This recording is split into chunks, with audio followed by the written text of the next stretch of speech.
नमामि धम्मं नमामि संघं नमामि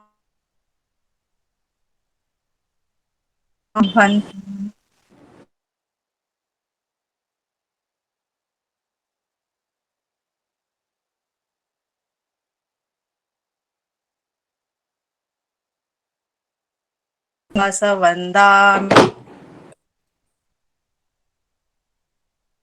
सबं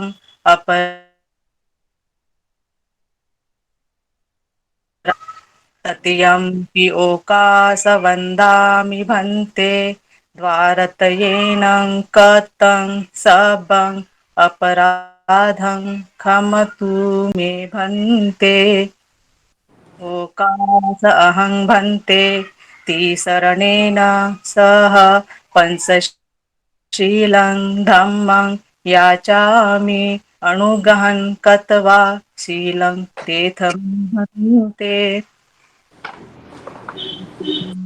ओकास अहं भन्ते तिसरणेन सह पंचशीलं धम्मं याचामि अनुगहं कत्वा शीलं देथ मे भन्ते तयोकासहं भन्ते तिसरणेन सह पंचशीलं धम्मं याचामि अनुगहन् कत्वा शीलं देथ मे भन्ते यमहं वदामि तं वदेताम् भन्ते नमो तस्स भगवतो अरहतो सम्मा सम्बुद्दस्स नमो तस्स भगवतो अरहतो सम्मा सम्बुद्धस्स नमो तस्स भगवतो अरहतो सम्मा सम्बुद्धस्स नमो तस्स भगवतो अरहतो सम्मा सम्बुद्धस्स बुद्धं शरणं गच्छामि शरणं गच्छामि धम्मं शरणं गच्छामि शरणं गच्छामि संघं शरणं गच्छामि शरणं गच्छामि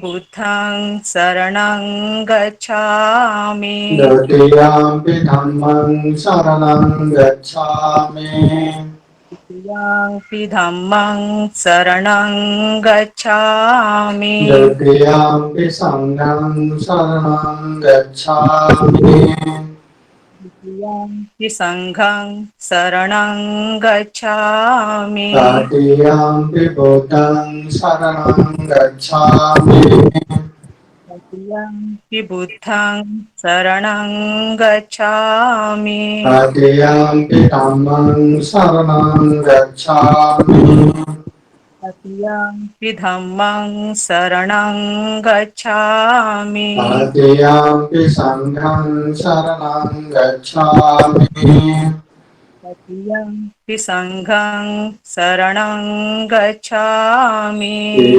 शरणगमनं परिपूर्णम् मां भन्ते पाणातिपाता वेदामणि सिक्खापदं समादियामि पातिपाता वेरमणि सिक्खापदं समादियामि अदिन्नदाना वेदामणि सिक्खापदं समादियामि अदिन्नदाना वेरमणि सिक्खापदं समादियामि कामेषु मिच्छाचारा वेदामणि सिक्खापदं समादियामि सुमिच्छाचारा वेरमणि सिक्खापदं समादियामि मुसावादा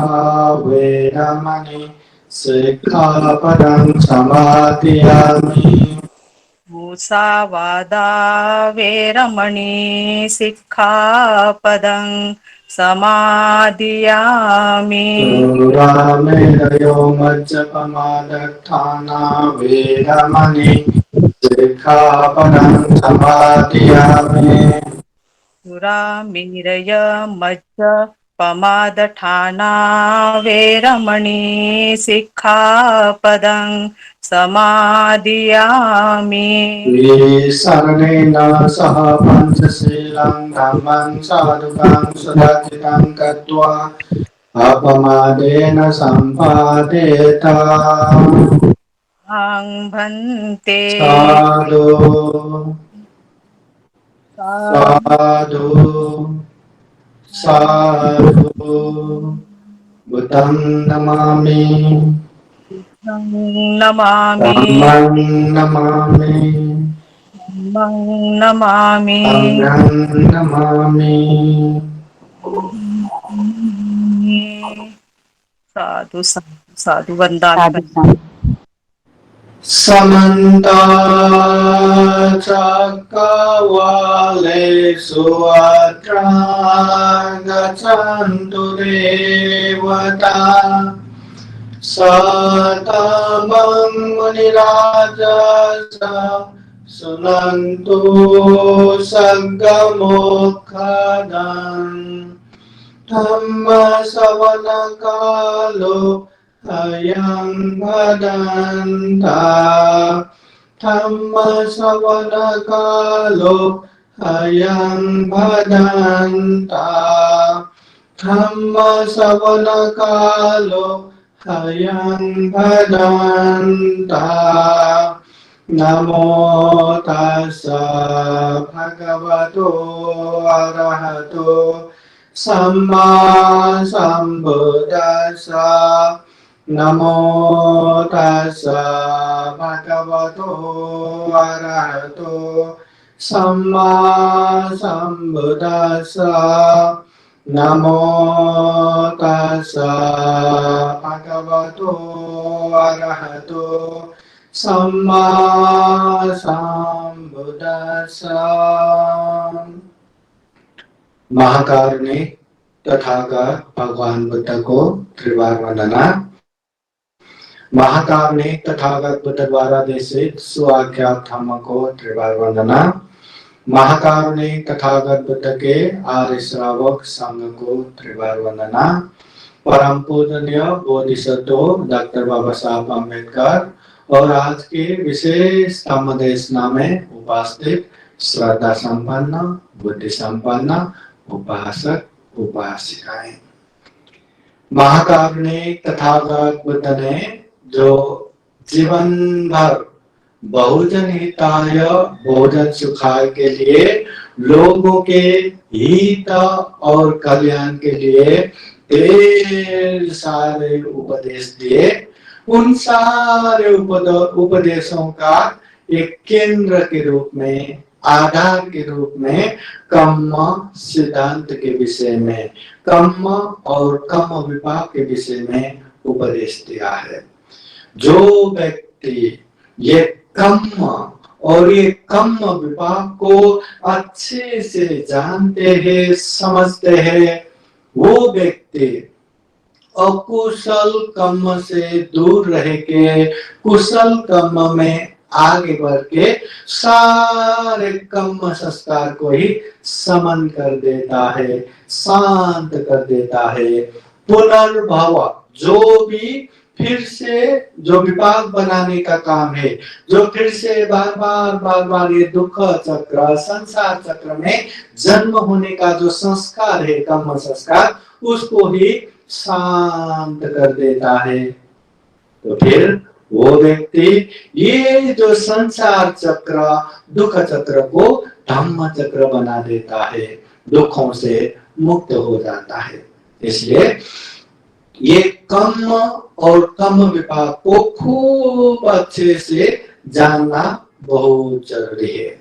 महाकारुणिक तथागत बुद्ध कहते हैं, सभ्य सत्ता कम्म सका कम्म योनि कम्म बंधु कम्म परिसरना यम कम्मं करिसन्ति कल्याणं वा पापकं वा तस्सदायादा भविष्यन्ति। इस दुनिया में जो जैसा करता है वो वैसा ही भुगतता है। सभ्य सत्ता कम्म सका, यहाँ अच्छा हो रहा है बुरा हो रहा है, सारे चीजों का मूल कारण अपने अपने कर्म ही है। कर्म दायादा, कर्म ही अपना दायाद है, अंशयाग है। कर्म बंधु, कर्म ही हमारा बंधु है। कर्म प्रतिसरना, कर्म से हमारा सही मायने में अपना बंधु बांधव है। कर्म योनि, कर्म की वजह से हमारा जन्म होता है, अच्छे जगह पे बुरे जगह पे, इंसानों में तिर्यकों में अनेक जगहों पे जन्म होता है। यं कर्मं करिसन्ति, जो जैसा कर्म करता है, कल्याणं वा पापकं वा, चाहे अच्छा हो चाहे बुरा हो, तस्सदायादा भविष्यन्ति, वो वैसा ही भुगतता है। इंसान जैसा करता है वैसा ही आता है। जो व्यक्ति कर्म सिद्धांत को अच्छे से जानते हैं, वो खूब अच्छे से ये भी जानते हैं कि हमारे सुख का कारण, दुख का कारण कोई और नहीं, हम खुद है। हम अच्छे कर रहे हैं तो जीवन में अच्छा हो रहा है, हम बुरे कर रहे हैं तो जीवन में बुराई हो रहा है। मतलब कोई ऐसे अलौकिक शक्ति नहीं है कि जो हमें सुख दे के बैठता है, दुख दे के बैठता है। जीवन में अच्छा कर्म करेंगे तो उसका परिणाम अच्छा आएगा, बुरा करेंगे तो उसका परिणाम भी बुरा ही आएगा। इसलिए पहले अच्छा किया था इसलिए अभी अच्छा हो रहा है, अभी अच्छा करेंगे तो बाद में भी अच्छा होगा। पहले कुछ बुरा किया था इसलिए अभी बुरा हो रहा है, अभी बुरा करेंगे तो बाद में भी बुरा होगा। इस तरह से ये कर्म का विपाक आता है। ये कर्म और कर्म फल सिद्धांत को हमें जानना है। अब ये कर्म और कर्म फल को ये विविध रूप से, विविध प्रकार से इसको विभाजन करके दिखाया गया है महाकारुणिक तथागत बुद्ध ने। जैसे जो कर्म है वो कर्म का विपाक आता है, फल आता है। वो कर्म विपाक के आधार पे बौद्ध जगत में कर्म फल को 4 तरह से विभाजन करके दिखाया गया है। जैसे कि गरुड़ कर्म 1, आसन्न कर्म 2, आचिन्न कर्म 3 और कटता कर्म 4। अभी ये गरुड़ कर्म क्या है? जो जीवन में बहुत बड़ा कर्म करते हैं, बहुत ही भारी कर्म करते हैं, ऐसे कर्म को गरुड़ कर्म कहते हैं। ये छोटे मोटे कर्म नहीं है, बहुत बड़ा। अच्छे में जैसे प्रथम ध्यान, द्वितीय ध्यान, तृतीय ध्यान, चतुर्थ ध्यान, ऐसे बड़े बड़े ध्यान प्राप्त करना। और बुरे में जीवन में ऐसे पाप करना जो पाप करने के बाद स्वयं तथागत बुद्ध भी नहीं बता सकता। जैसे कि पंच महापाप करना। पंच महापाप किया तो तथागत बुद्ध भी नहीं बचा सकता। अब ये पंच महापाप बोले तो जीवन में इस तरह के 5 बड़े पाप, जो पाप किया तो निश्चित रूप से अविंची महान नरक में पतन होता ही है, कोई भी उसको नहीं बचा सकता। तो ये पंच महापाप क्या है? बौद्ध जगत में ये पंच महापाप बोले तो क्या जानना चाहिए? तो तथागत बुद्ध कहते हैं ये पंच महापाप, ये 5 बड़े पाप। सबसे पहले जन्मदाता पिता की हत्या करना, ये बहुत बड़ा पाप है, अक्षम्य पाप है, जिसका प्रायश्चित भी नहीं होता। दूसरा है जन्मदाता माता की हत्या करना, ये भी बहुत बड़ा पाप है, इसका भी प्रायश्चित नहीं होता। तीसरा है जो अरहत हो चुके हैं, दुख मुक्त हो चुके हैं, ऐसे व्यक्ति की हत्या करना, छिनास्वरूपी व्यक्ति की हत्या करना, ये भी बहुत बड़ा पाप है। और चौथा है तथागत बुद्ध के शरीर से खून बहाना, चोट पहुंचाना, ये भी बहुत बड़ा पाप है। और पांचवा है संग भेद करना, जो तथागत बुद्ध के श्रावक संघ है उसको अनेक तरह से टुकड़ा करना, विभाजित करना, संग भेद करना, ये भी बहुत बड़ा पाप है। जीवन में जो व्यक्ति इस तरह के गलत कर्म करते हैं वो व्यक्ति निश्चित रूप से महा अवंची नरक में पतन होता है, दुर्गति में पतन होता है। किसी भी तरह वो पाप से नहीं बच सकता, उसका विपाक भुगतना ही रहता है। महाकाल तथागत बुद्ध के समय में देवदत्त भिक्षु अनेक जातक कहानियों में भी आता है, जो बुद्ध होने वाले बोधिसत्व को अनेक तरह से दुख तकलीफ देते रहते हैं। और बुद्ध के प्रारंभिक जीवन में भी अनेक तरह से दुख तकलीफ देते रहे ये देवदत्ता। जब सिद्धार्थ गौतम गृह त्याग करके महाविनिष्क्रमण करके बुद्ध बन गए तो सबके राजकुमारों के साथ ये देवदत्त भी भिक्षु बन गया। अभी भिक्षु बनने के बाद ध्यान भावना करके जो भौतिक रूप से उनको अलौकिक शक्ति भी प्राप्त होता है, ध्यान साधना से थोड़ा शक्ति प्राप्त होता है। अभी ये लोकोत्तर नहीं, मतलब दुख मुक्ति का ये शक्ति नहीं है, लौकिक शक्ति है, पर उसमें इतना अहंकार आ गया कि अभी मुझमें भी शक्ति आ गया, मैं भी तो बुद्ध बन सकता हूँ। तथागत बुद्ध के पास कहते हैं कि अभी आप बूढ़े हो गए, आप आराम कीजिए, आपकी जगह पे मैं बुद्ध बन के संघ को शासन करता हूँ। तथागत बुद्ध भली भांति देवदत्त को जानते थे, इसलिए ये बात को स्वीकार नहीं किया। फिर तथागत बुद्ध को अपने रास्ते से हटाने के लिए देवदत्त ने क्या क्या प्रयास नहीं किया। तथागत बुद्ध को बदनाम करने का प्रयास किया, तथागत बुद्ध को हत्या करने का प्रयास किया, और वो भी एक बार नहीं, दो बार नहीं, तीन बार मारने का प्रयास किया। सबसे पहले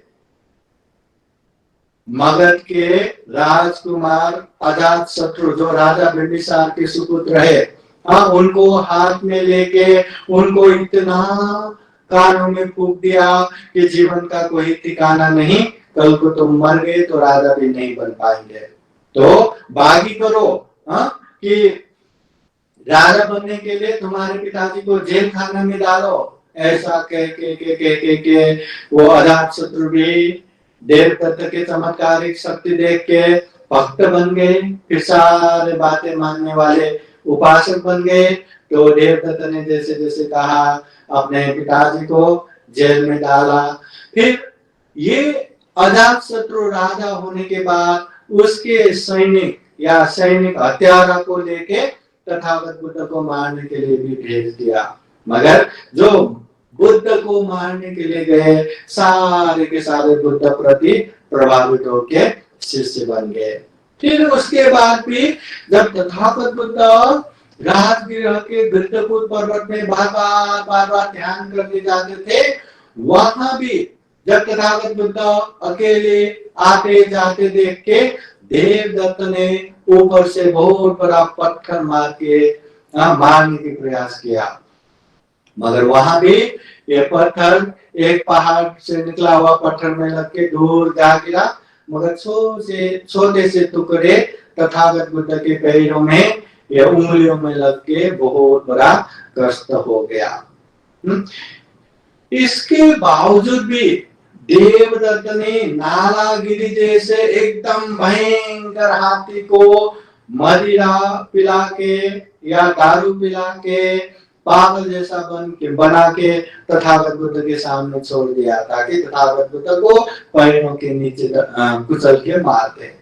मगर तथागत बुद्ध के असीम मैत्री करुणा से वो नालागिरी हाथी भी पालतू जानवर की तरह सामने बैठ गए।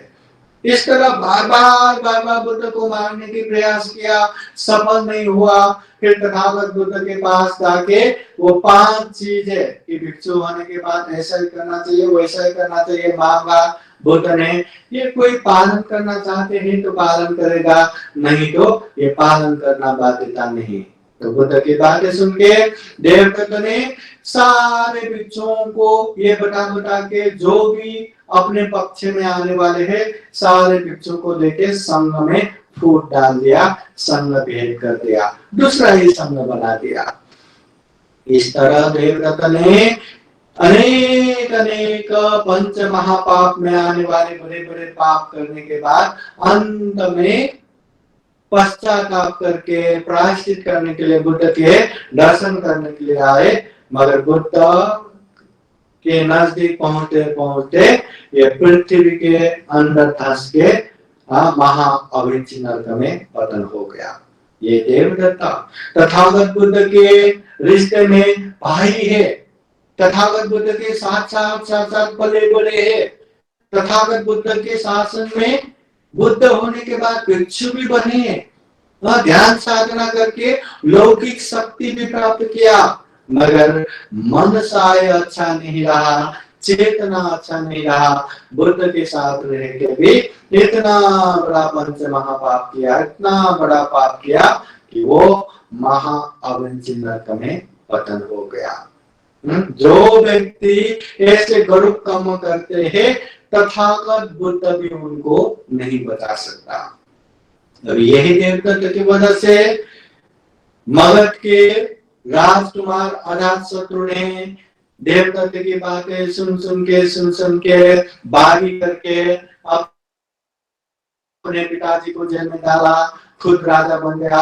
और राजा बिंबिसार जब जेल में था तो फिर ये बात सुनने को आया कि राजा बिंबिसार जनता के प्रिय है, तो तुम्हारे पिताजी कभी भी जेल से निकल के जनता के सहयोग से फिर से राजा बन सकता है, तुम्हें जेल में डाल सकता है। अब क्या करो?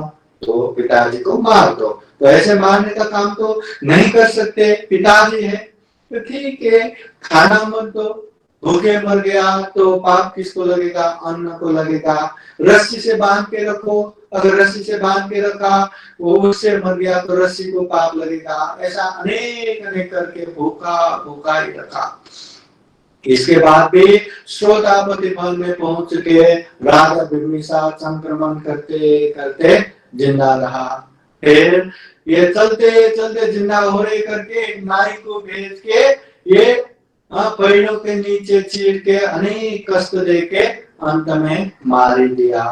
जब राजा अजातशत्रु के पुत्र प्राप्त हो गया तो उसे महसूस हो गया, अरे मेरे पुत्र प्राप्त हो गया, मैं इतना खुश हूँ, क्या मैं जब जन्म हुआ मेरे पिताजी भी तो खुश हुआ रहेगा?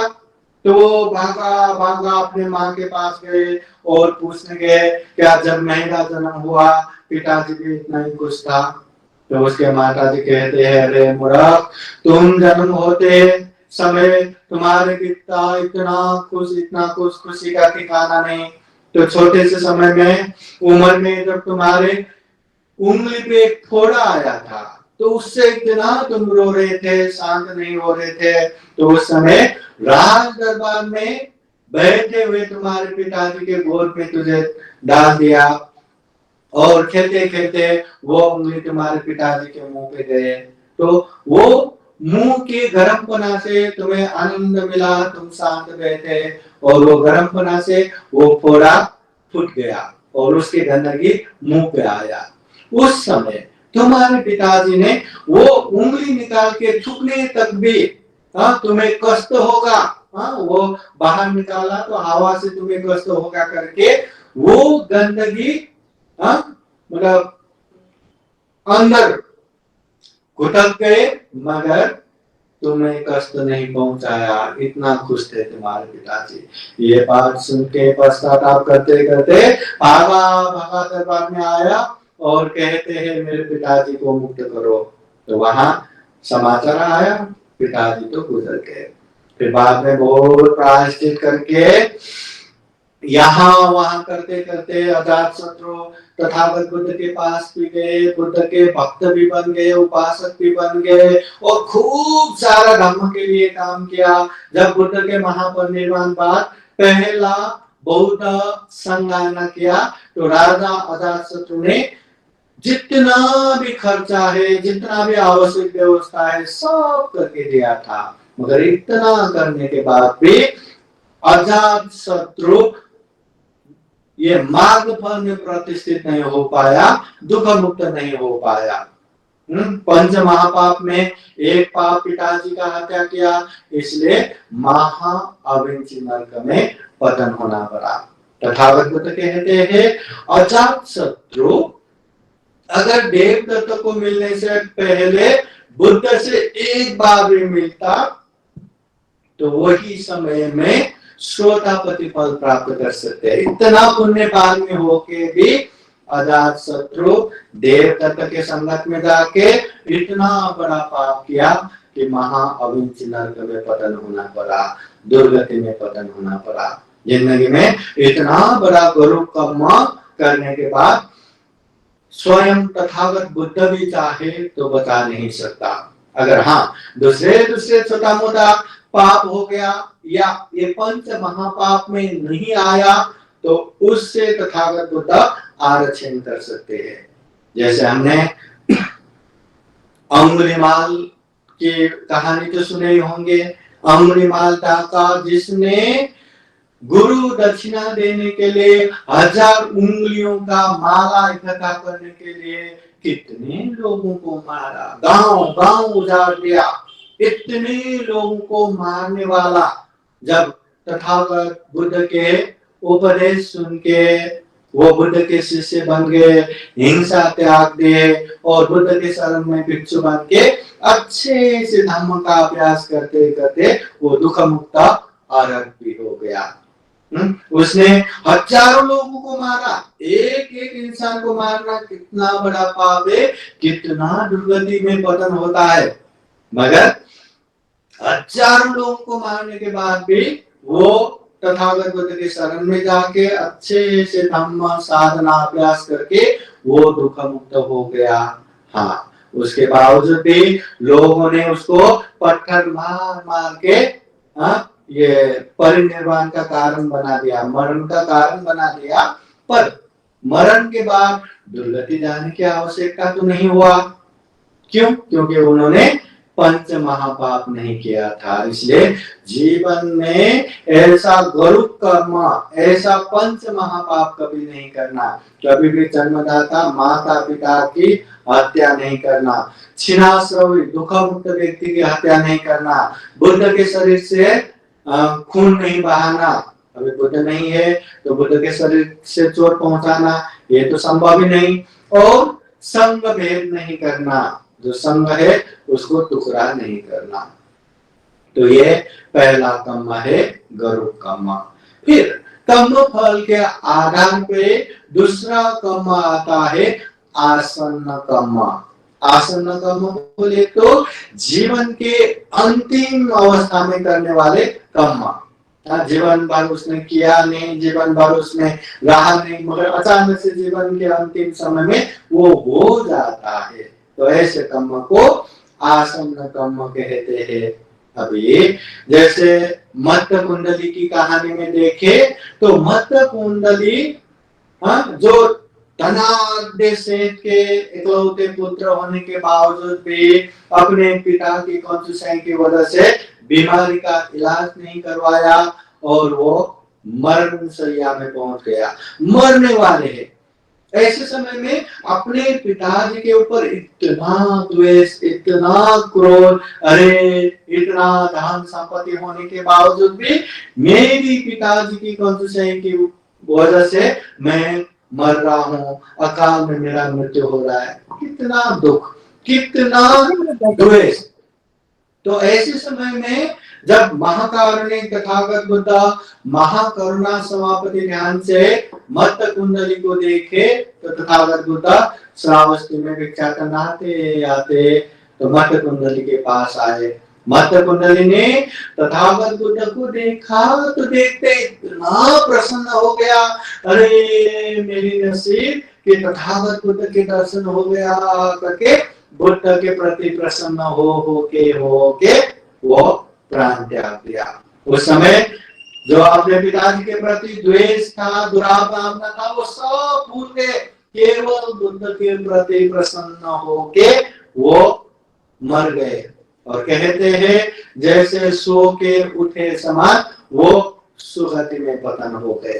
तो ये आसन्न कर्म है, जीवन के अंतिम समय में करने वाले कर्म है।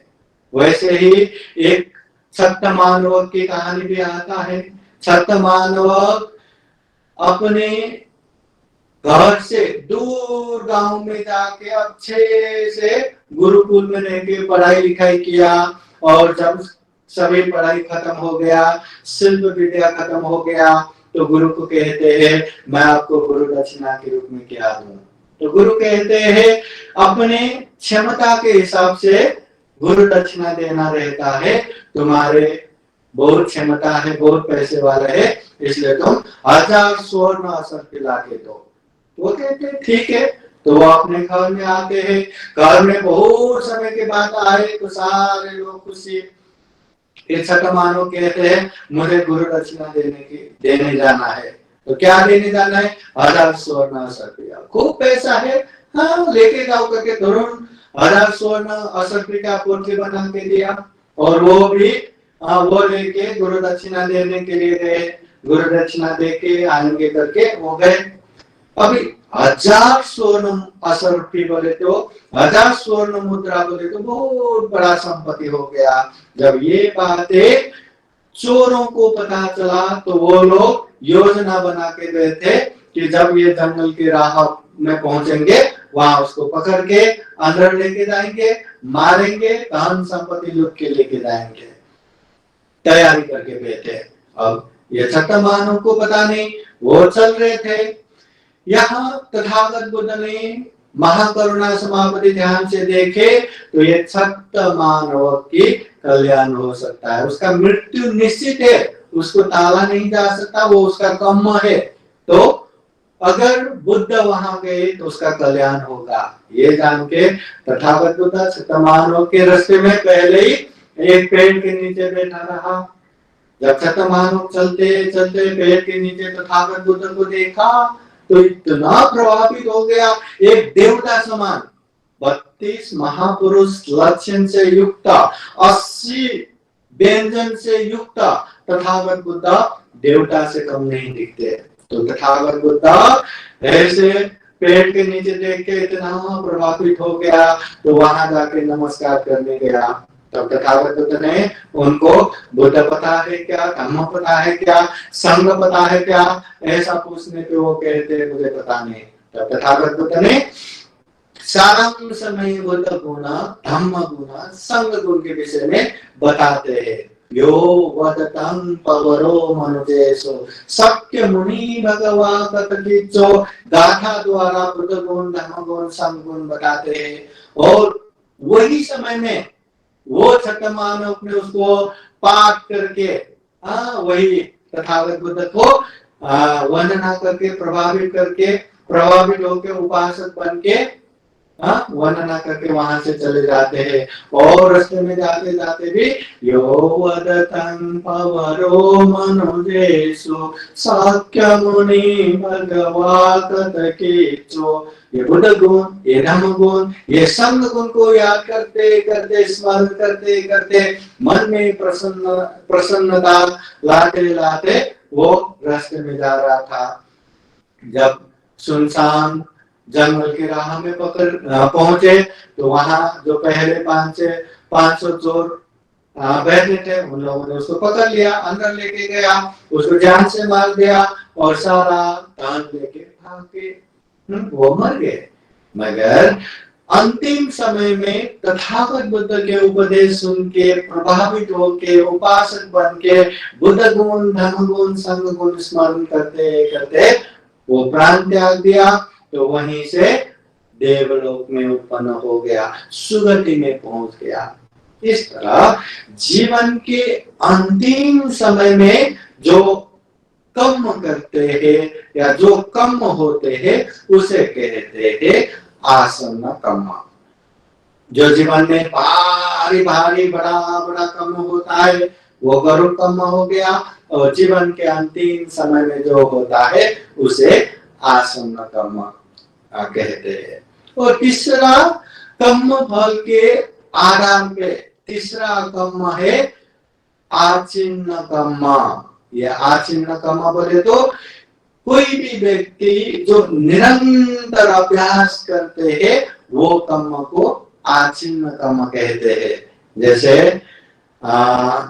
अच्छे पुण्य कार्य के लिए कोई निरंतर दान देने का अभ्यास करता है, कोई निरंतर शील पालन करने का अभ्यास करता है, कोई निरंतर ध्यान साधना करने का अभ्यास करता है, कोई निरंतर धम्म कार्य करने का अभ्यास करता है, कोई निरंतर विहारों में जाते हैं, कोई निरंतर खुद भी पुण्य करके दूसरों को भी पुण्य करवाता है।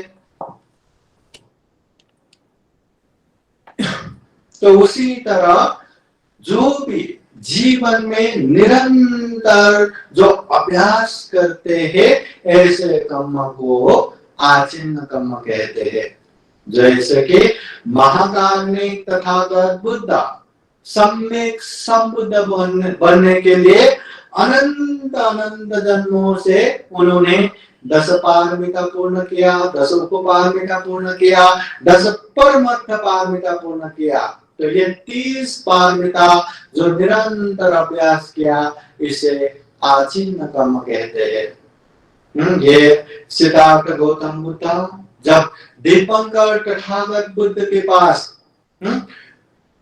उसी समय दीपंकर तथागत बुद्ध के सामने ही वो दुख मुक्त अरहत हो सकते थे, मगर अरहत न होते हुए जिस तरह दीपंकर तथागत दुनिया को दुख मुक्ति का राह दिखा रहे वैसे ही उसको भी सम्यक संबुद्ध बनना था, इसलिए सम्यक संबुद्ध बनने की प्रार्थना किया। तो बुद्ध कोई वरदान देने वाला देवता तो है नहीं, तो बुद्ध किसी को भी तथास्तु करके वरदान नहीं देता। बुद्ध सारे चीज देखते हैं, तो ये सही में बन सकता है क्या? तो सारे चीज देखने के बाद हाँ निश्चित रूप से ये आगे जाके सिद्धार्थ गौतम बुद्ध बन सकते हैं। इनका राज्य कपिलवस्तु होगा, उनका पिता शुद्धोधन, माता महामाया देवी होगा, इनका अग्रश्रावक सारिपुत्र मौर्यलैन होगा। ऐसा सारी चीज देखने के बाद नियत व्याकरण या निश्चित भविष्यवाणी करते हैं कि ये आगे जाके बुद्ध बनेगा।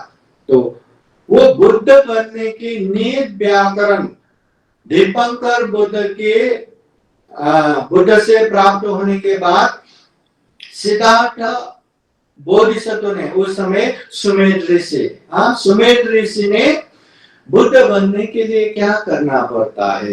ये पहले के बुद्ध क्या करते हैं? अच्छा वो लोग 10 पारमिता पूर्ण करते हैं, दान शील निष्क्रम वीर्य प्रज्ञा शांति सत्य अधिष्ठान मैत्री उपेक्षा। तो ये 10 पारमिता पूर्ण करते हैं, फिर उसके आगे 10 उपपारमिता पूर्ण करते हैं, फिर उसके आगे 10 परमर्थ पारमिता पूर्ण करते हैं। तो ये सारे चीज जानने के बाद उन्होंने 4 लाख असंख्य कल्प तक अनेक जन्म लेके उन्होंने ये पारमिता पूर्ण किए। ये पारमिता पूर्ण करते समय का जो जीवन है उसे ही जातक कथा भी कहते हैं। तो तथागत ये सिद्धार्थ गौतम बुद्ध ने दीपंकर बुद्ध के पास प्रार्थना करके बुद्ध बनने का नियत व्याकरण निश्चित भविष्यवाणी प्राप्त होने के बाद उन्होंने जो पारमिता निरंतर अभ्यास किया पूर्ण किया, इसी को आचिन्न कर्म कहते हैं। और ये महत्वपूर्ण है, जीवन में हमें कुछ अच्छा करना है तो निरंतर अभ्यास करना है। तो इसलिए सबसे पहले हमें अच्छा बुरा जानना है। अच्छा करके जीवन में अच्छा होगा, बुरा करेंगे तो जीवन में बुरा होगा। इसको एक एकदम अच्छे से अनुभव करना है। उसके बाद अच्छे चीजों में निरंतर अभ्यास करके जाना है और बुरे चीजों से निरंतर दूर रहने का अभ्यास करना है। तो जो निरंतर अभ्यास करते हैं ऐसे कर्म को ही आचिन्न कर्म कहते हैं।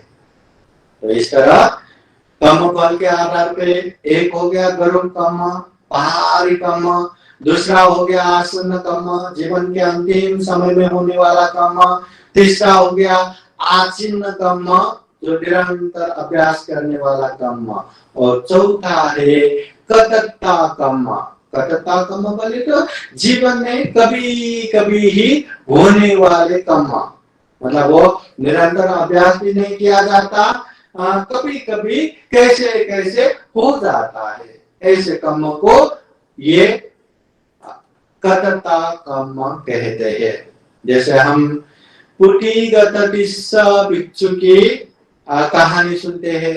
तथागत बुद्ध के समय में श्रावस्ती के जैतून बुद्ध विहार में वो बीमार भिक्षु जो बीमारी की वजह से एक ही जगह पे वही मल मूत्र त्याग करके वही खाना खा के नरक जैसे जीवन बिता रहे थे, ऐसे भिक्षु को स्वयं तथागत बुद्ध आके वो भिक्षु की सेवा करते हैं, वो भिक्षु को साफ सुथरा करते हैं और बाकी भिक्षुओं को भी कहते हैं योगिनान उपत्थाते सोमं उपत्थाते, जो बीमारियों का सेवा करते हैं वो मुझे अर्थात बुद्ध को सेवा करना समान है, ऐसा कहते हैं। तो वही भिक्षु तिस्स भिक्षु जो एकदम बीमारी है इसलिए उसको पुटीगत तिस्स भिक्षु कहते हैं।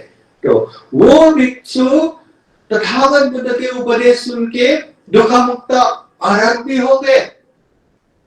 तो इतना अर्हत होने की पुण्य पारमिता है, तो वो इतना बीमारी क्यों, और इतना बीमारी जीवन में है तो ऐसे दुख मुक्त कैसे? तो महाकार ने तथागत बुद्ध कहते हैं वो तिस्स भिक्षु इतना बीमारी होने का कारण भी खुद का ही पुण्य की वजह से और अनंत होने का कारण भी खुद का ही।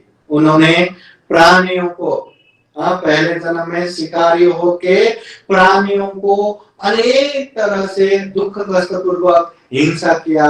बहुत सारे प्राणियों को पशु पंछियों को पकड़ के लाते और पंछियों को पकड़ के लाते हैं तो ऐसे रखा तो वो तो उड़ जाएगा, तो वो क्या करते हैं पंख काट के रखते थे। अभी मार के रखा तो अगले दिन वो तो बास आएगा सड़ जाएगा, इसलिए जिंदा रखना है पर उड़ना नहीं चाहिए करके पंख काट देते। फिर यहाँ भाग जाते हैं, भागना नहीं चाहिए करके पेड़ भी काट देते थे, बस वो जिंदा रहे। इस तरह कष्ट पूर्वक दुख दे के प्राणियों को मार के आया, इसलिए खुद भी इतना दुख पूर्वक ये बीमार होके बैठना पड़ा। कोई भी भिक्षु सामने आके उसकी सेवा नहीं कर रहे थे, इतना बुरा हालत हो गया। पर इतना होने के बावजूद भी वो दुख मुक्त कैसे हो गया? तो वही समय में उसने एक अरहत भिक्षु को, जो छिन्नाश्रवी भिक्षु को कुछ भोजन दान दिया और भोजन दान देते समय उसने संकल्प किया जो ज्ञान आपने प्राप्त किया वो ज्ञान मैं भी प्राप्त कर सकूं। देखिए कभी कभी होने वाले वो पुण्य की वजह से तथागत बुद्ध के पास आके वो दुख मुक्त भी हो गए। इसलिए ये जीवन में कभी कभी होता है, ये निरंतर नहीं, हमेशा नहीं, चाह के नहीं, अभ्यास करके नहीं, कभी कभी ही होने वाले ऐसे कर्म को कतत्ता कर्म कहते हैं। तो इस तरह महाकारुण्य तथागत बुद्ध कर्म फल के आधार पे 4 तरह का कर्म फल बताया है। एक है गरुड़ कर्म, जो एकदम भारी कर्म, जो देवदत्त ने करके गया, जो अजातशत्रु ने करके गया, इसलिए वो बुद्ध भी उनको आरक्षण नहीं कर पाए, महाविचि नरक में पतन हो गए। और ये अंगुलीमाल ने ऐसे पहाड़ी गरु कर्म नहीं किया था, इसलिए हजारों लोगों को मारने के बाद भी वो दुख मुक्त हो पाए। फिर उसके बाद आता है आसन्न कर्म, जो जीवन के अंतिम समय में होने वाले, जैसे मध्य कुंडली, जैसे छठ मानव बुद्ध को देख के प्रसन्न होके वहीं उन लोगों का मृत्यु हो गया तो सुगति में उत्पन्न हो गया। फिर आता है आचिन्न कर्म, जो निरंतर अभ्यास करते हैं, जैसे बुद्ध बनने के लिए बोधिसत्व ने 10 पारमिता, 10 उपपारमिता, 10 परमहंस पारमिता निरंतर अभ्यास करते हैं, वो आचिन्न कर्म। फिर वैसे ही कर्ता कर्म, जीवन में कभी कभी ही होने वाले कर्म कर्ता कर्म है। जैसे कि ये 30 भिक्षु इतना बीमार होने के बाद भी दुख मुक्त हो पाए, क्योंकि उसने छिन्नाश्रवी भिक्षु को अचानक से दान देने का सौभाग्य प्राप्त हो गया, और जैसे उन्होंने ज्ञान प्राप्त किया, मैं भी वो ज्ञान प्राप्त करूं करके संकल्प करके आया था, इसलिए वो दुख मुक्त हो पाया। इसलिए ये कर्म फल के आधार पे 4 प्रकार के कर्म फल। इसी तरह बौद्ध जगत में देखा जाए तो अनेक तरह से कर्म और कर्म फल के प्रकार मिलता है। जैसे काम के हिसाब से 4 तरह के कर्म है। जनक कर्म, जैसे उत्पाद करना या जन्म देने वाला कर्म। दूसरा है उपस्तंभक कर्म, अर्थात उत्पन्न कर्म को उपस्तंभक या आधार देने वाला कर्म। तीसरा है उपपीलक कर्म, अर्थात पीछे पड़कर पीड़ा देने वाला कर्म, निरंतर पीछे ही पड़ने वाला कर्म। और चौथा है उपघातक कर्म, अर्थात उपघात करना या आ रहे कर्म को काट देने वाला कर्म। इस तरह काम के हिसाब से 4 तरह का कर्म है। फिर कर्म फल समय के हिसाब से भी 4 तरह का कर्म फल है। जैसे कि दिक्थ कर्म, वेदनीय कर्म, अर्थात इसी जन्म में प्रत्यक्ष फल देने वाला कर्म। जो भी हम कर्म करते यही के यही आंखों देखा फल देने वाला कर्म, इसे कहते हैं दिक्थ कर्म, वेदनीय कर्म। दूसरा है उपपर्यवेदनीय कर्म, या ये जन्म में नहीं पर दूसरे जन्म में फल देने वाला कर्म। तीसरा है अपरापर्यवेदनीय कर्म, अर्थात तीसरे जन्म से, दूसरे जन्म हो गया, तीसरे जन्म से निर्वाण तक कभी भी उचित समय पर फल देने वाला कर्म। ये जन्म में भी नहीं, दूसरे जन्म में भी नहीं, तीसरे जन्म से जब तक हम दुख मुक्त निर्वाण नहीं होता तब तक कभी भी कहीं भी आके फल देने वाला कर्म, ये अपरापर्यवेदनीय कर्म। फिर चौथा कर्म है अहोसी कर्म, अर्थात फल नहीं देने वाला कर्म। जैसे कि एक किनारे में रह के कोई सामान हम दूसरे किनारे में फेंक देते हैं, तो फोर्स न होने से वो सामान, वो वस्तु दूसरे किनारे नहीं पहुंचता और नदी में ही बहा के लेके जाता। वैसे ही बहुत सारे ऐसे कर्म रहता है जो कर्म का फोर्स न होने से उसका विपाक नहीं आता, या वो कर्म का विपाक आने नहीं देता, ऐसे कर्म को अहोसी कर्म कहते हैं। तो इस तरह कर्म फल के हिसाब से 4 तरह का कर्म हो गया। फिर स्थान के हिसाब से भी 4 तरह का कर्म है। जैसे एक अकुशल कर्म हो गया, दूसरा कामावचर कुशल कर्म हो गया, तीसरा रूपावचर कुशल कर्म हो गया, 4 अरूपावचर कुशल कर्म। मतलब जो हम कर्म करते हैं वो कर्म के हिसाब से कैसे कैसे जगह पे जन्म हो सकता है, कैसे कैसे जगह पे जा सकता है, उस तरह के ये कर्म हो गया। इस तरह बौद्ध जगत में देखा जाए तो बहुत सारे कर्म का प्रकार है। जैसे काला कर्म, ये काला फल, सफेद कर्म, सफेद फल, काला कर्म, सफेद कर्म, और सफेद कर्म, सफेद फल। मतलब काला बोले तो गलत, सफेद बोले तो अच्छा। मतलब गलत कर्म करेंगे तो गलत फल आता है, अच्छे कर्म करेंगे तो अच्छा फल आता है। तो उस तरह के अनेक तरह से कर्म का प्रकार दिया है। पर एक बात हमें ये अच्छी तरह से जानना चाहिए, तथागत बुद्ध भी कहते हैं कम विषयो अचिंतनयो, मतलब कर्म के विषय में हम चिंतना भी नहीं कर सकते। इस माने में चिंतना नहीं कर सकते कि इस दुनिया में हम देखते हैं कोई इंसान अच्छा काम कर रहे हैं, जीवन में बहुत ही मेहनत करके धर्म करते हैं, पुण्य करते हैं, और देखते हैं उसके जीवन में खूब सारा दुख आ रहा है, खूब सारा कष्ट आ रहा है। क्यों? कोई अच्छा करता है तो परिणाम तो अच्छा ही आना चाहिए, ये बुरा क्यों? और कभी कभी ऐसा देखते हैं कि कोई इंसान बहुत ही गलत करता है, बहुत ही बदमाशी करता है, बहुत ही बुरा काम करता है, फिर भी उसके जीवन में सारे चीज परिपूर्ण है। धन, संपत्ति, परिवार, गाड़ी, बंगलो, सभी हिसाब से परिपूर्ण है, सुखी है। जो इंसान गलत करता है, पाप करता है, तो वो ऐसे परिपूर्ण कैसे, ऐसे सुखी कैसे? और कभी कभी तो जो रिद्धि शक्ति संपन्न व्यक्ति ये भी देखता है कि जो व्यक्ति जीवन में खूब अच्छा करते हैं, ऐसे व्यक्ति मरने के बाद भी दुर्गति में पतन होता है। और कभी कभी जो व्यक्ति जीवन भर गलत काम करते हैं, ऐसे व्यक्ति मरने के बाद भी सुगति उत्पन्न होता है। क्यों ऐसा? तो जो व्यक्ति हो सकता है वो जीवन में गलत काम कर रहे हैं, पर फिर भी उसके जीवन में सुख शांति मिल रहा है, धन संपत्ति परिपूर्ण हो रहा है, हो सकता है उसने पहले खूब अच्छा कर्म किया होगा, इसलिए उसको अच्छा हो रहा है। अभी गलत कर रहे हैं ना, बाद में उसका परिणाम गलत आएगा। कोई जीवन में खूब मेहनत करता है, खूब मन लगा के धर्म कार्य में आगे बढ़ रहा है, फिर भी जीवन में दुख कष्ट हो रहा है, तो हो सकता है हमने पहले बहुत बड़ा पाप किया हो, बहुत सारा कुशल कर्म किया हो, इसलिए कितना भी हम मेहनत करें ये अच्छे नहीं हो रहा है। और कोई तो जीवन भर अच्छे करके भी दुर्गति में जाता है, तो उसने जीवन भर अच्छे किया पर ऐसा कुछ तो गलत किया होगा।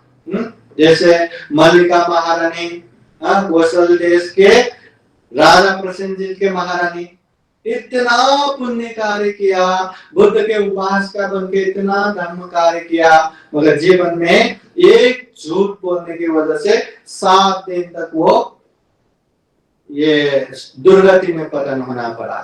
तो ऐसे कुछ गलत काम करने की वजह से उसको खींच के दुर्गति में लेके जाता है। और कोई कोई जीवन भर बुरा करने के बाद भी वो अच्छा कुछ किया होगा, उसलिए वो सुगति में उत्पन्न होता है। तथागत बुद्ध के समय में एक श्रद्धा से एक रोटी दान देने वाला, एक मुट्ठी धूल दान देने वाले, ऐसे लोग भी सुगति पहुंचे हुए बहुत सारे उदाहरण त्रिपिटक के, शुद्ध पिटक के, कुतक निकाय के विमान वस्तु ग्रंथ में देख सकते हैं, और गलत हुए पेट वस्तु ग्रंथ में देख सकते हैं।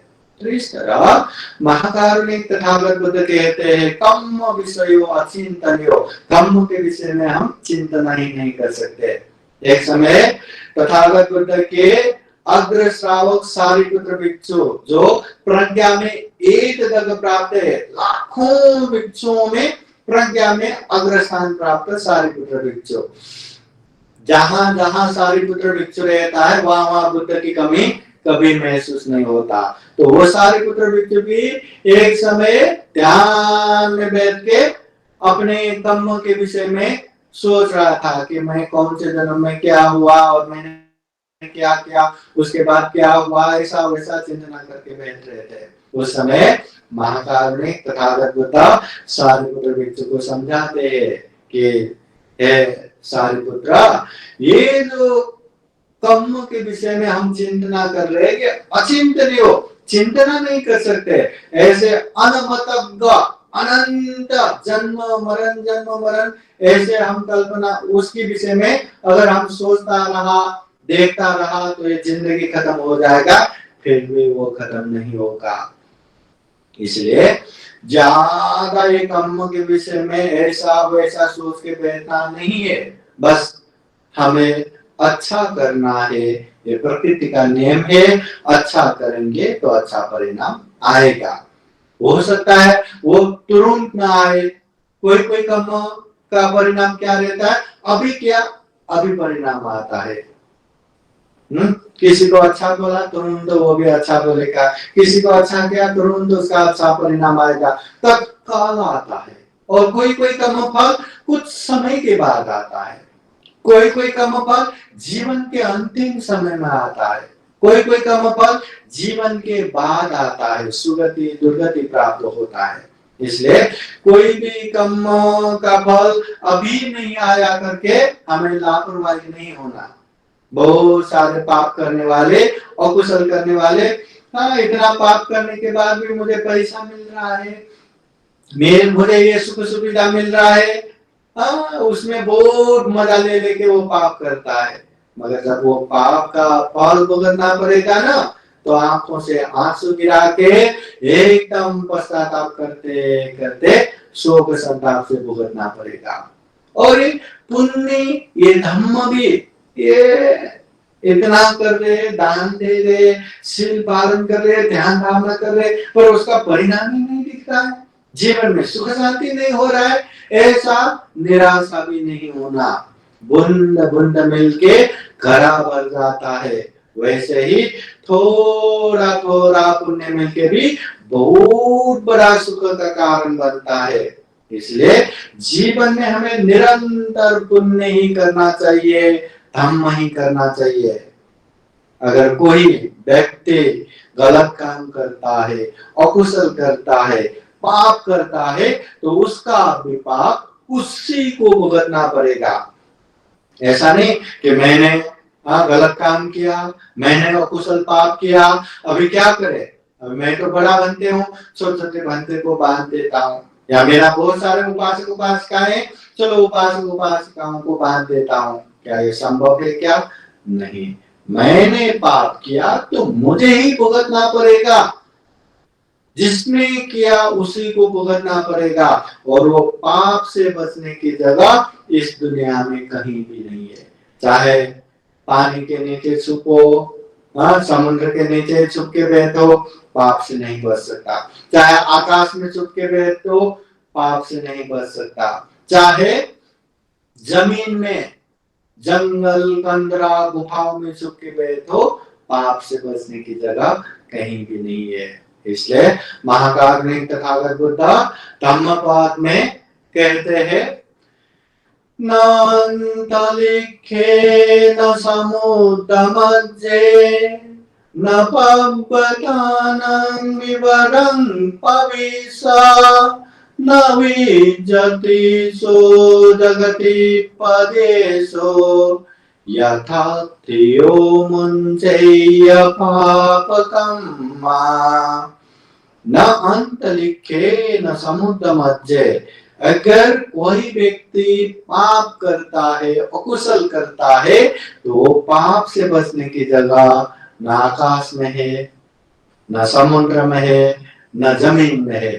पाप से बचने की जगह इस दुनिया में कहीं भी नहीं है।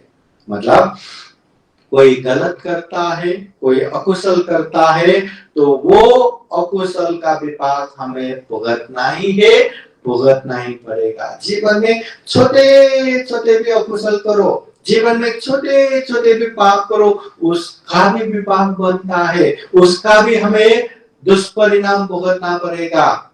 और जीवन में छोटे से छोटे पुण्य करो, धर्म करो, उसका भी अच्छा परिणाम जीवन में आएगा। इसलिए जीवन में हमेशा पुण्य करना चाहिए, धर्म करना चाहिए, कुशल कर्म करना चाहिए, अकुशल कर्म नहीं करना चाहिए। एक बार महाकारुणिक तथागत बुद्ध भिक्षुओं को जमा करते हुए ऐसे नख में थोड़ा सा धूल लेते हैं और पूछते हैं, भिक्षुओं बताओ, मेरे नख में ज्यादा धूल है या पृथ्वी में ज्यादा धूल है?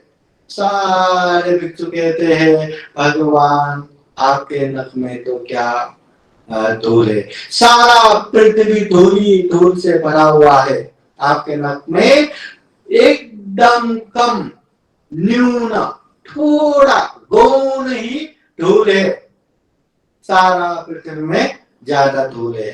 तो तथागत बुद्ध कहते हैं भिक्षुओं, इसी तरह इस दुनिया में अच्छे कर्म को जानने वाले, अच्छे कर्म को पालन करने वाले और अच्छे कर्म को पालन करके अच्छे परिणाम प्राप्त करने वाले, मेरे नख में जितना धूल है उतना ही है। अच्छे कर्म को ना जानने वाले, अच्छे कर्म को पालन न करने वाले और अच्छे परिणाम को प्राप्त न करने वाले, पृथ्वी में जितना धूल है उतना ही है। ये महाकारुणिक तथागत बुद्ध संयुक्त निकाय के सती सूत्र में कहते हैं। तो हमें भी ये तथागत बुद्ध के नख में जो धूल है उतने में ही आना है, या जो एकदम कम, न्यून, गौण में ही आना है। तो हमें अच्छे कर्म को जानना है, समझना है, अच्छे से अभ्यास करना है, उसमें परिपूर्ण होना है। अगर अच्छे कर्म ना जान पाए, अच्छे कर्म ना समझ पाए, अच्छे कर्म अभ्यास नहीं कर पाए, तो इतना दुर्लभ मनुष्य जीवन होके भी ये व्यर्थ में ही चला जाएगा। और एक चीज, जीवन, ये जो जीवन है ना, इसे हम दुर्लभ जीवन कहते हैं, मनुष्य जीवन कहते हैं, सर्वश्रेष्ठ जीवन कहते हैं। इतने दुर्लभ जीवन में जितना हम पुण्य करेंगे, ये जीवन सुख शांति का कारण बनेगा। और ये जीवन में हम ज्यादा से कुशल कर्म किया, न केवल ये जीवन में सुख शांति प्राप्त होगा, जब तक दुख मुक्त निर्वाण प्राप्त नहीं होगा तब तक ये पुण्य सुख शांति का कारण बनता रहेगा और परछाई की तरह पीछे पीछे पड़ता रहेगा। मगर हमने अच्छा नहीं किया, कुशल कर्म नहीं किया और अकुशल कर्म पे अकुशल कर्म ही करते गए तो क्या होगा? अकुशल होगा, पाप होगा। और वो पाप न केवल इस जीवन में दुख देगा, अशांति देगा, कष्ट देगा, जब तक हम दुख मुक्त नहीं होगा तब तक पीछे पड़ के हमें दुख, अशांति, कष्ट देता रहेगा। इसलिए अगर जीवन में हमें सुख शांति चाहिए, आराम पूर्वक रहना है, परिवार के साथ आराम पूर्वक रहना है, समाज में आराम पूर्वक रहना है, तो अच्छे कर्म ही करना है, कुशल कर्म ही करना है।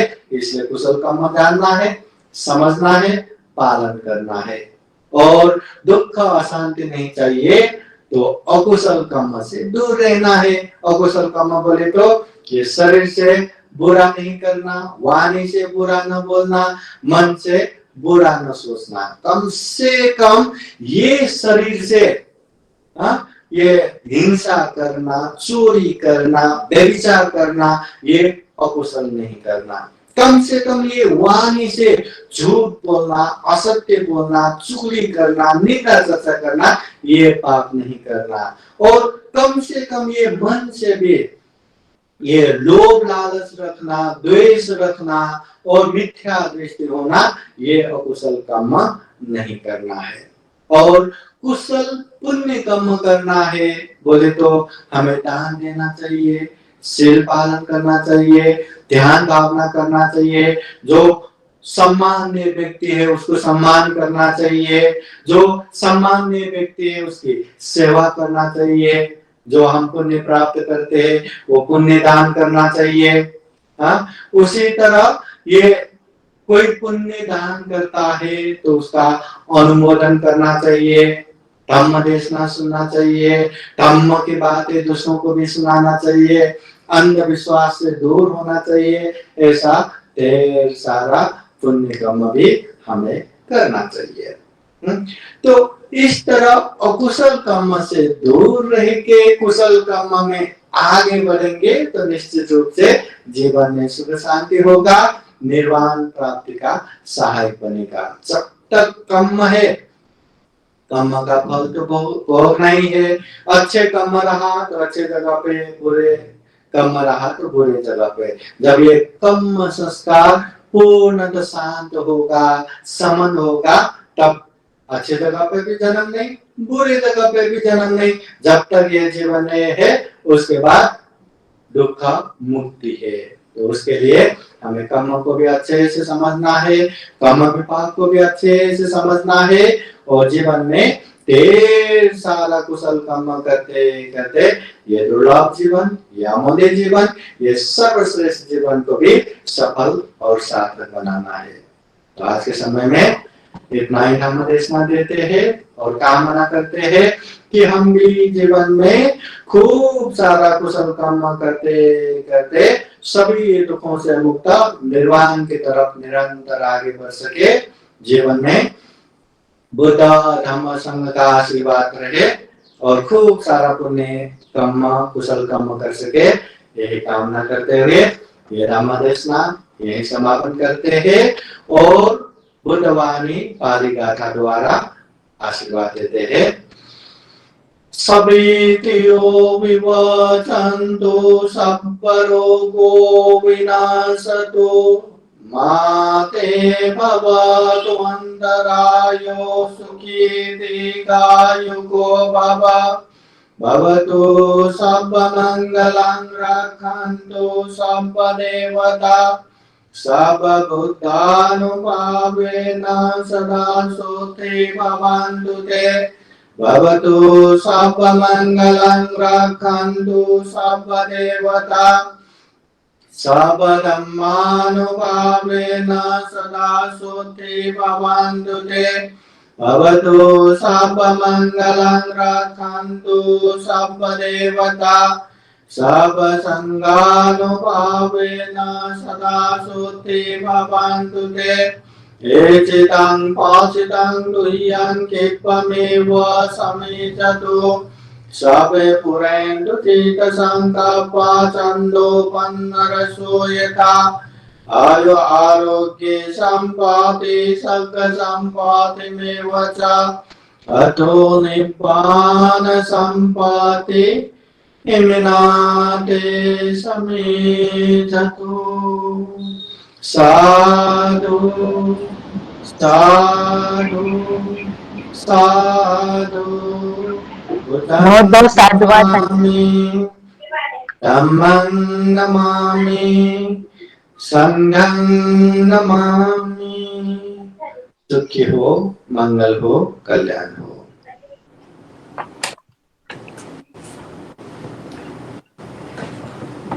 ये कर्म और कर्म विपाक के हिसाब से महाकारुणिक तथागत बुद्ध के उपदेश अनुसार जब भी कोई प्राणी अपना प्राण त्याग देता है उसका संचित कर्म रहता है, कर्म संस्कार रहता है।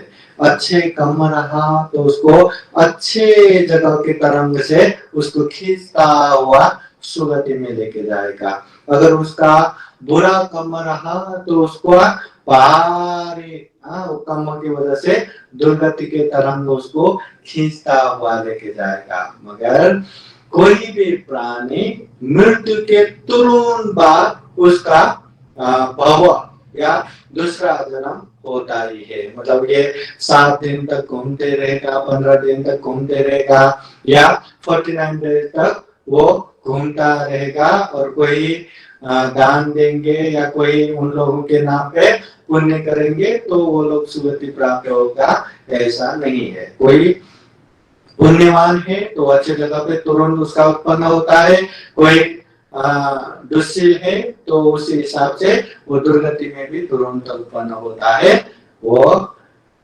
तत्काल उसका पुनर्भव होता है। यहाँ च्युत हुआ वहां उत्पन्न हुआ।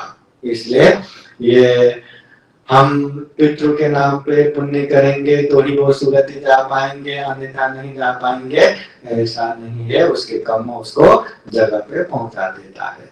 इसके बावजूद भी हम जो गुजर गए उसके नाम पे पुण्य करके पुण्यानुमोदन करने का बौद्ध परंपरा है और ये बुद्ध के समय से ही चले आए हैं। कोई अपने लोग गुजर जाता है और उन लोगों के नाम पे हमें अगर कुछ करना है या कुछ करना चाहते हैं तो दूसरा कोई कुछ भी नहीं कर सकता। एक ही चीज कर सकता है, पुण्य करो, पुण्यानुमोदन करो, पुण्य को छोड़ दो। पुण्य बोले तो शरीर से अच्छा करो, वाणी से अच्छा बोलो, मन से अच्छा सोचो, या कोई भी पुण्य कार्य करो, दान दो, शिल्पान करो, ध्यान भावना करो।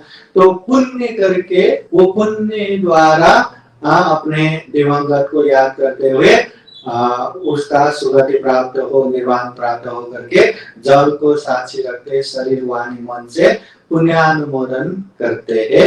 ये बुद्ध के समय से चले आए हैं, अभी भी करते हैं। मगर पुण्यानुमोदन करने से ही उसका कल्याण होगा, उसका सुगति प्राप्त होगा, ये भी संभव नहीं है। और पुण्यानुमोदन ना करने से ही वो दुर्गति गया, ये भी संभव नहीं है। वर्तमान समय में हम जो कर्म करते हैं अच्छा बुरा, वही कर्म हमें कहाँ लेके जाना है, लेके जाते हैं। और ये मानवीय कर्तव्य है। कोई भी गुजर जाते हैं तो उसको भूलते नहीं, याद करके पुण्य करके अनुमोदन करते हैं। अगर पुण्य का आवश्यकता रहा तो उनको पुण्य भी प्राप्त होता है, तो उनको प्राप्त हुआ नहीं हुआ ये हमें पता नहीं, पर इस नाम पे प्रत्यक्ष हम पुण्य कर रहे हैं, हमारा पुण्य बन रहा है, ये बहुत अच्छी बात है। तो इसलिए ये कोई गुजर गया तो तुरंत उसका जन्म होता है, पुनर्भव होता है, और उनके नाम पे ये बुद्ध के समय से ही ऐसे पुण्यानुमोदन करने का ये परंपरा चले आए हैं, अभी भी करते हैं। मगर पुण्यानुमोदन से ही उसको सुगति प्राप्त होगा या पुण्यानुमोदन ना करने से उसको दुर्गति प्राप्त होगा, ऐसा भी नहीं होता। बहुत बहुत साधुवाद भंते जी, बहुत अच्छी तरह से समझाया आपने। साधु साधु। सब पाप सकरणं कुशल सौपसंपदा सचित परियोदपनं ये तं भूतान शासनं धम्मं चरेषु चरितं न तं दुच्चरितं चरे धम्मचारीषु कंसेति अस्मिन् लोके परामि च न तावता धम्मधरो यावता बहुभाषते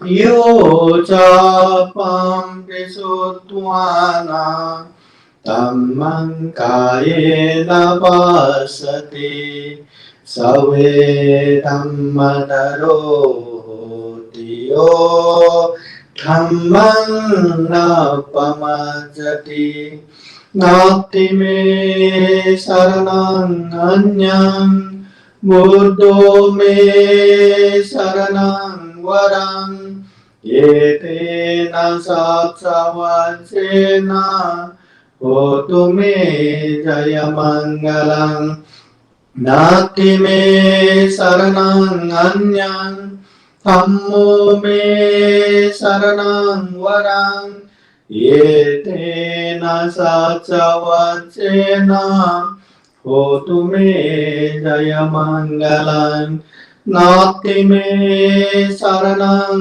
अन्यं संगो मे शरणं वरं एतेन सत्सवचेन होतु मे जयमङ्गलं साधु साधु साधु बुद्धं नमामि धम्मं नमामि संघं नमामि अहं वन्दामि सर्वदा। सबका मंगल हो, सबका कल्याण हो, सुखी हो। सुखी हो, सुखी हो।